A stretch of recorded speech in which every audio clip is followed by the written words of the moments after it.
donnerai tout pour avoir un cours d'anglais au Japon. Hi, Google le.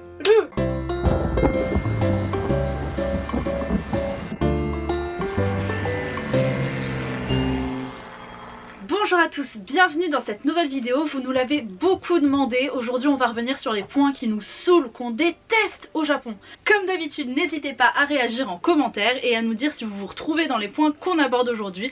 Et si vous en avez d'autres, n'hésitez pas. Petit disclaimer, alors voilà, il faut surtout retenir que les points qu'on va vous citer juste après, c'est voilà des points qui nous ont choqués en tant que touristes au Japon. Voilà, on n'est pas des spécialistes de ce pays-là et surtout on n'a pas vécu assez longtemps pour vraiment creuser sur des points un petit peu plus profonds que les points qu'on va vous citer juste après. On adore le Japon, c'est un pays vraiment qui on porte fort dans notre cœur et en aucun cas cette vidéo c'est pour décrédibiliser le Japon. Les taxes au Japon. Je ne comprends pas les pays qui ont encore des taxes. Donc j'imagine qu'il y a une raison derrière, hein. C'est pas juste pour le plaisir. Si vous avez la raison, mettez en commentaire parce que moi j'ai jamais trouvé. Faites attention quand vous allez au Japon de vraiment vérifier les deux prix qu'il y a sur l'étiquette. Le nombre de fois les gars, au tout début où je me suis fait avoir et je passais à la caisse en me disant j'ai fait l'affaire de l'année, c'est pas cher. Bon truc pour aller au Japon, c'est vraiment d'avoir une bonne tête et de savoir calculer les pourcentages parce que dans certains magasins, même si c'est pas très souvent, il n'y a même pas écrit combien ça te coûte réellement. Petit tips qui pourra vous servir, vous pouvez vous faire décalquer les taxes aux aéroports si vous achetez des choses plus chères que 10 000 yens. Ça peut toujours servir, même si je vous avoue que j'aurais préféré que tout ça concerne plus la bouffe. Autre chose qui m'a aussi beaucoup déçue au Japon et auquel je m'attendais pas spécialement, c'est le tourisme de masse. Alors oui, c'est complètement normal qu'il y ait beaucoup de touristes dans ce pays-là parce que voilà, quand même tout le monde kiffe le Japon. Il y a beaucoup d'endroits que je voulais voir et qui malheureusement en fait, avec tous ces touristes en fait rassemblés dans un même endroit, j'ai l'impression en fait que ça perdait un petit peu de son authenticité. À un moment qu'on est parti à Harajuku, donc le quartier très connu de Tokyo, et en fait à un moment il y avait tellement de monde que clairement on était tous collés et on a mis 45 minutes pour sortir de la grande allée, tellement en fait il y avait du monde. On a dû faire quoi 4-5 visites vraiment touristiques qui nous ont vite un peu dégoûtés. Il faut savoir aussi que les politiques japonais essaient de plus en plus en fait de trouver des solutions pour remédier à ce tourisme de masse. Ils ont un système hiérarchique de travail qui est totalement délirant. Là-bas, tout est bien cadré. Une personne a toujours une tâche appropriée. Pour avoir un renseignement, il suffit pas d'aller voir un japonais. Il faut en faire 50. Tu comprends mieux pourquoi Mario il a passé 15 ans à poursuivre Peach dans tous ces mondes. Parce qu'à chaque fois il doit dire excusez-moi, vous avez vu une blonde passer? D'ailleurs il a toujours pas retrouvé sa princesse, ça fait quand même 20 ans qu'il existe. Ce n'est pas forcément juste la société japonaise, mais c'est aussi les infrastructures japonaises. Tout bêtement, tu te balades dans la rue en France. Oh tiens, j'aimerais passer de l'autre côté. Oh que vois-je? Un passage piéton. Comment ça se passe vraiment au Japon? Ah bah y'en a pas. Oh, une montagne à gravir avec plein d'escaliers. En fait là-bas c'est des passages piétons en pont. Allez mamie! Tu sais dans quoi je me sens? Harry Potter. Oui, c'est les escaliers qui bougent. Petit tips, si tu es amené à prendre des escalators au Japon, eh bien sache qu'en France tu te mets sur la droite pour laisser passer les gens sur la gauche, comme presque dans tout le monde entier, mais pas au Japon. Au Japon, tu te mets à gauche pour laisser passer les personnes à droite. Les transports au Japon. C'est-à-dire qu'en fait, j'ai l'impression qu'il faut que tu aies un bac plus 3, enfin personnellement, pour comprendre les transports au Japon. Prenons l'exemple des métros. Contrairement à des pays comme la France ou comme la Corée du Sud, en fait, il y a plusieurs compagnies. C'est assez compliqué en fait si t'es pas renseigné au préalable. Et au fur et à mesure voilà, des jours passés au Japon, tu commences à t'y faire. La chose qui est extrêmement bien faite, c'est Google Maps. Ça nous a vraiment sauvé la vie pendant ce voyage-là. Il te dit quelle ligne prendre, quelle voie prendre. Donc ça par contre, c'est génial. Autre point qui est assez chiant, c'est les transports pour aller de ville en ville. Nous personnellement on a passé 40 jours en Corée du Sud, on était habitués à aller à des destinations à 3 heures de Séoul, on payait que 15 € aller-retour, ce qui fait que ça nous a un petit peu frustrés au Japon. Le Shinkansen, l'aller coûte en moyenne 100 €, ce qui fait que nous on pue un peu le seum parce qu'on n'a pas pu l'essayer. On s'est tapé les 12 heures de bus, on a bien apprécié. Les gars, on est dans le bus, mais regardez ça, c'est génial. C'est un peu pour ça que les Japonais ont créé le High Pass. Après voilà, c'est pas dans le budget de tout le monde, je vous avoue, donc nous on n'a pas pu le prendre. Un autre point qui concerne tout le monde, c'est le logement. Le logement en Corée, c'est quand même bien moins cher que le logement au Japon, mais on s'attendait quand même pas à ça. Là, je parle vraiment strictement si tu fais le choix de prendre des Airbnb. Il ne faut surtout pas se faire avoir par les offres alléchantes de maisons plus grandes et moins chères qui sont excentrées. Pourquoi? Parce que tu vas le payer sur tes allers-retours en métro que tu vas faire pour rejoindre le centre de la ville. Ça, c'est une galère. On te conseille vraiment de choisir des logements qui sont le plus proche possible des lieux que tu veux visiter. Le Japon est surpeuplé, notamment dans les grandes agglomérations, et c'est pour ça que les logements sont de plus en plus petits et exigus. On a trouvé énormément d'Airbnb qui étaient rapport qualité-prix top, mais clairement t'étais dans 5 mètres carrés avec douche, toilette et lit compris. Très souvent sur Airbnb tu vas trouver des logements qui proposent en fait de dormir dans des futons. On avait peur d'avoir mal au dos, mais au final tu dors quand même très bien dessus, même si je t'avoue qu'au bout d'un mois quand même mon lit avec mon petit matelas il me manquait un petit peu. Je vais bien évidemment parler du plastique au Japon. Tu as envie de t'acheter un petit plat tout préparé. Tu vas passer à la caisse. Déjà, ton plat est emballé dans du plastique. Bon, ok, normal, le plat il va pas être à l'air libre. Il te demande de réchauffer le plat. Parce qu'après, voilà, il te rend le plat qui brûle un petit peu, ce qui fait qu'il va te remettre du plastique par-dessus. Le gars, tu vas payer, il va te donner un sac plastique. Ensuite, il va te donner des couverts qui sont en plastique. Les couverts en plastique sont emballés dans quoi? Du plastique. Tu vas manger ton petit omelette, tu ouvres le couvercle, et là, oh, que se passe-t-il? Du plastique! Ça m'a choquée. Tu te retrouves à la fin de ton repas avec 8 sacs plastiques autour de toi, tu comprends pas pourquoi. Il faut savoir que les Japonais, c'est les champions du monde au niveau en matière de production de plastique. Pour eux, en fait, le plastique, c'était synonyme de propreté. Donc si c'est synonyme de propreté, ça veut dire quoi en fait? Les Japonais, ils croient que leur bébé, quand il naît, il est emballé dans du plastique. Après voilà, le gouvernement essaie de faire des efforts à ce niveau-là et ils ont prévu d'ici 2030 de réduire la production de plastique d'à peu près 20%. 9 bouteilles sur 10 en plastique au Japon sont recyclées, c'est énorme quand tu compares en fait avec nous les Français qui sont un peu les mauvais élèves de l'Europe, avec 60% seulement de bouteilles en plastique qui sont recyclées. Les rues japonaises. Starter pack, la plupart des rues n'ont pas de trottoir. En fait, ils mettent juste des lignes blanches pour délimiter la route et t'as genre 1 mètre, 1 mètre 50 pour marcher à côté. Le positif des rues japonaises, c'est le calme. Tu pouvais en croiser 10, tu les entendais même pas. T'as l'impression d'être dans un autre monde et d'un autre côté, ça te fait peur parce que t'as pas de bruit. C'était super dur de vlogger parce que on voulait pas rompre le silence. Dans pas mal de vlogs vous allez nous voir chuchoter parce que justement on n'ose pas trop parler. Je sais pas si vous aussi vous l'avez vécu, dites-nous en commentaire. Les gars, il n'y a pas un seul bruit dehors.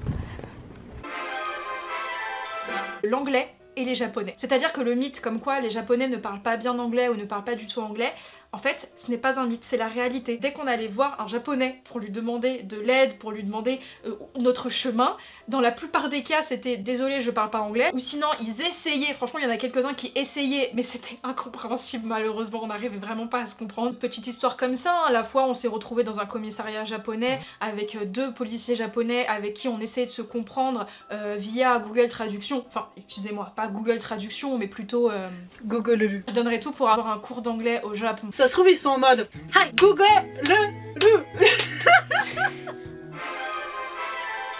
le manque de communication que tu peux avoir avec les Japonais. En Corée, clairement, quand t'es étranger, très fréquemment, les gens vont te regarder, vont te faire un grand sourire. Les Coréens sont vraiment à l'écoute des étrangers parce qu'ils en voient pas énormément et du coup, ils sont très heureux quand il y en a. Quelque chose que nous, on adore faire dans nos voyages, c'est vraiment de découvrir les habitants, d'aller à leur rencontre, de leur parler, d'échanger, de partager des moments. Au Japon, bon déjà, ils sont habitués de voir des touristes, c'est un peu comme nous, on est habitués. J'ai vraiment ressenti qu'il y avait un mur entre les Japonais et nous. Et c'est ce qui m'a fait un peu moins aimer mon expérience au Japon. Vous voyez les torii au Japon, il y a des petits kanji qui sont écrits en fait sur les lampions, dans les temples comme ça au Japon. Un petit peu naïvement on se disait oh, c'est magnifique, il doit y avoir écrit quoi, un petit poème en japonais, la pelouse bleue, flamme cuite. En fait c'est des marques qui ont payé pour avoir leur nom inscrit, en fait pour avoir de la publicité. Ah d'accord. En fait, c'est juste de la publicité. Et je vous avoue, j'ai pris un gros coup. Vous dites pas, viens, je vais me faire tatouer ce qui est écrit sur le... Selon l'opinion publique, le Japon aurait 100 ans de retard en droit des animaux. Disclaimer, je ne dis pas qu'on se traite mieux forcément tous les animaux et que chez nous on est des modèles.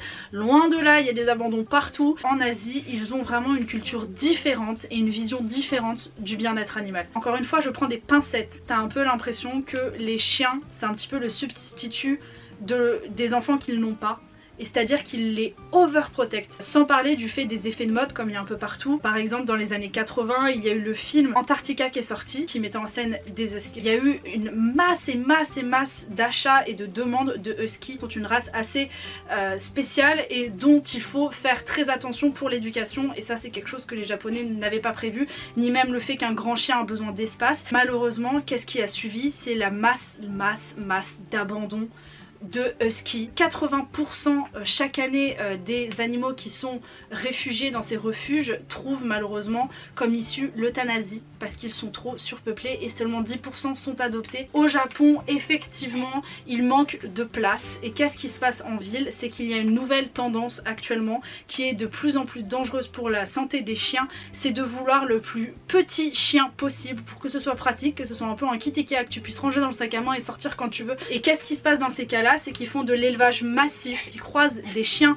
les plus petits des races entre eux pour faire des chiens de plus en plus petits, tellement que malheureusement les femelles ne peuvent plus accoucher par voie basse. On est obligé de leur faire des césariennes. C'est une tendance qui se voit dans toute l'Asie de vouloir tout le temps le plus petit chien possible. Le dernier point, mais je ne vais pas trop m'attarder dessus parce que ce point est déjà beaucoup trop long. Si vous voulez une vidéo là-dessus, n'hésitez pas à nous dire en commentaire, mais je voulais revenir sur ces histoires de café à thème avec des animaux. En Asie, ça devient vraiment un phénomène, il y a de plus en plus de cafés qui proposent ça, donc des cafés hibou, des cafés raton laveur, des cafés mouton, tout ce que tu veux, tu le trouves là-bas. Là, l'animal est vraiment un objet. En fait, clairement, c'est une marchandise. Les chiens, par exemple, qui vont être dans les dog coffee ou même les chats dans les cat coffee, souvent, malheureusement, ils finissent par être euthanasiés ou abandonnés après avoir fait de loyaux services toute leur vie sans vraiment avoir de maître. Donc moi, ça me révolte et j'espère que dans les prochaines années, ça ira mieux.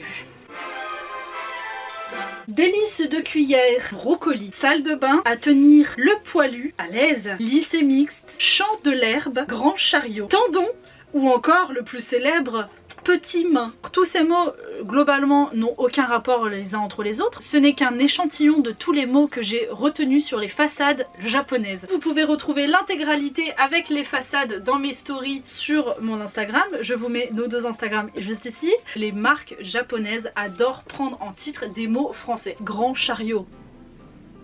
Wouh, ça donne envie, franchement, allez-y les gars, allez-y, niquez notre langue française, y a pas de souci. Je sais pas ce qui se passe au marketing, est-ce qu'ils vont voir un français et disent hey, tu peux me valider le nom, et le mec pour se faire un max de blé il fait non ce serait plus poétique de faire champ de herbe. Comment ça se passe en vrai?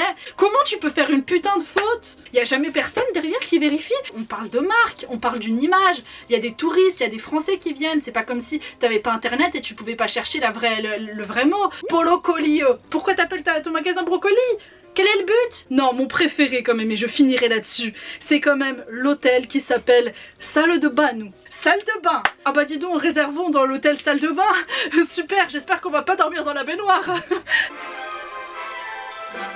Je vais parler de quelque chose qui m'a énormément intriguée au Japon, de façon positive comme de façon négative. Ce sont les toilettes japonaises. Ma première expérience avec des toilettes japonaises, c'était en Corée du Sud, et là, révélation des toilettes japonaises. J'ai essayé pour une première fois, là, le jet là, j'ai honte, mais en vrai, c'est kiffant ce truc. Avoir un jet qui t'explose dans l'anus, clairement, c'est pas trop mon kiff. Tu te sens propre après avoir utilisé ça. Purger de l'intérieur contre ma force. Tu te sens nettoyé de fond en comble. Moi j'avais qu'une peur, c'est que ça vise mal et que ça parte dans tous les sens. Il y a des trucs qui sont un petit peu plus chelous dans les toilettes japonaises, comme par exemple le siège chauffant. Nous on y allait en été, le siège chauffant n'en avait absolument pas besoin. Tu t'assois, tu te dis ah mais c'est dégueulasse, en fait il y a quelqu'un qui s'est assis juste avant. Oh! Un truc par contre que j'adore aux toilettes japonaises, et ça on peut pas l'enlever, c'est le set cleaner. Partout où tu vas, t'as un petit psst qui psst comme ça. Tu nettoies ton assiette, du coup toutes les bactéries sont évacuées. Ça pchit de ouf. Si tu ne veux pas passer par la case geyser dans l'anus, les manières plus traditionnelles de s'essuyer le cul avec justement une feuille. Mais les feuilles japonaises, sache quelque chose, elles sont extrêmement fines. Il y a une fonction dans les toilettes en fait, ça va faire des petits bruits pour cacher le son de ton caca. Quand t'entends des mouettes dans les trucs d'à côté, tu sais qu'il se passe pas des trucs de ouf. En fait pour moi c'est juste encore plus cramé. On sait tous très bien pourquoi tu mets cette musique là. Va jusqu'au bout. Tu fais le truc du bruit pour cacher tes proutes, au moins balance de la bonne odeur pour que ça sente meilleur. Est-ce que t'as vraiment besoin d'être un pilote d'avion pour savoir piloter une toilette japonaise? Le pire c'est que je suis sûre qu'il y a des japonais qui doivent se creuser la cervelle pour se dire comment améliorer nos toilettes. Mon projet, une télécommande. Oh, hi. C'est déjà la fin de cette vidéo. Si elle vous a plu, n'hésite pas à mettre un petit pouce, de t'abonner, d'activer la cloche parce qu'on sort des vidéos très fréquemment. N'oublie pas, si tu n'as toujours pas vu, de retrouver tous nos vlogs Japon et notre aventure Osaka, Kobe, Kyoto dans la playlist Japon que tu pourras retrouver sur la chaîne. Si tu es intéressé aussi par nos vlogs en Corée du Sud, on a aussi les playlists de Corée du Sud. Si on passe les 30 000 abonnés avant fin juin, qu'est-ce que tu vas dire? On prend toutes les devantures et on s'est pas du tout consulté et on fait un rap dessus. Oh non. C'est bien, c'est un croc-top, mais on voit pas mon gros bidou. Stop 14. Oui, mais c'est pas un chiffre pair, Sextine, mais ta gueule. Tu vas bien, Sixtine? Et voilà. 1, 2, 3. 1, 2, 3. Ah putain. 3 petits chats. L'autre nuit. Je me suis étouffée. Le plastique. C'est pas vrai, elle a encore accroché. Négatin, tchalaka. Elle a encore accroché. C'est pas ça, là, t'es pas en train de rezoomer. Putain, j'ai les voisins, faut que j'arrête. Je me calme. Et tu te calmes, tu redescends. Oh là là, la graisse des bras. Qu'est-ce qu'elle dit? Ah. On est en train de faire une vidéo sur le Japon et on n'a pas fait nos fangirls, si tu vois ce que je veux dire. Mais je ne vois pas de quoi tu veux parler. Oh putain, il y a de la poussière. Je l'ai mis dans le décor, mais il a un peu la tête de travers. Pas de loulou. Dragon Ballou. Kid, pas de loulou. Alors moi je m'appelle Nayan et mon rêve c'est d'aller au Japon. Avec plus de 10 millions de chats dans les rues japonaises, après on se demande pourquoi il y a des problèmes au Japon. Je dis ça, je dis rien. Est-ce que toi tu le fais aussi quand tu fais caca en France? Tu tousses? Moi je tousse pas. Mais attends, mais tousser c'est le meilleur moyen de faire un prout.